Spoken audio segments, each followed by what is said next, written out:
हामीले के छ फिजिक्सको के छ 50 वटा क्वेशनमा 50 वटा क्वेशन चाहिँ हामीले गरेर भ्याइयो। क्वेशनमा सिलेक्सनको लागि हामीले डिफरेन्ट बुकहरू यो ह्याप बुक छ मैले भनिसकेँ कहाँबाट गरेको भनेर।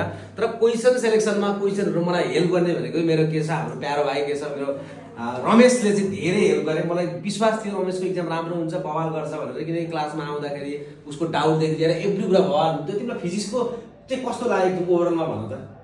फिजिक्समा एकदम सब राम्रो छ, सब क्वाडबाट क्लासबाट पुरै क्वेशन पराइदिन्छ।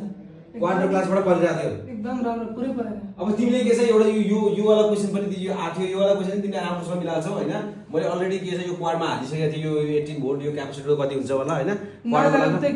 तर यो वाला क्वेशन हाम्रोमा कति थियो, हाम्रो 250 र 1000 वाला क्वेशन गराएको थिएँ मैले इन्डियन बोर्डबाट। 250 र 1000 वाला गराएको थिएँ, यो क्वेशन गराएको थिएँ। यहाँ 48 4 गुणाको भयो हैन, पुरा एउटा हो। भनेपछि के छ फिजिक्सको त मलाई धेरै सजिलो लाग्यो क्वेशन चाहिँ। तिमीलाई कस्तो लाग्यो?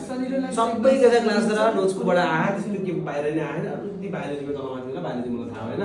ल रमेश पक्का एउटा सिट हाम्रो पक्कै छ हैन, 60-70 मा हुन्छ जस्तो लाग्छ मलाई तिम्रो हैन।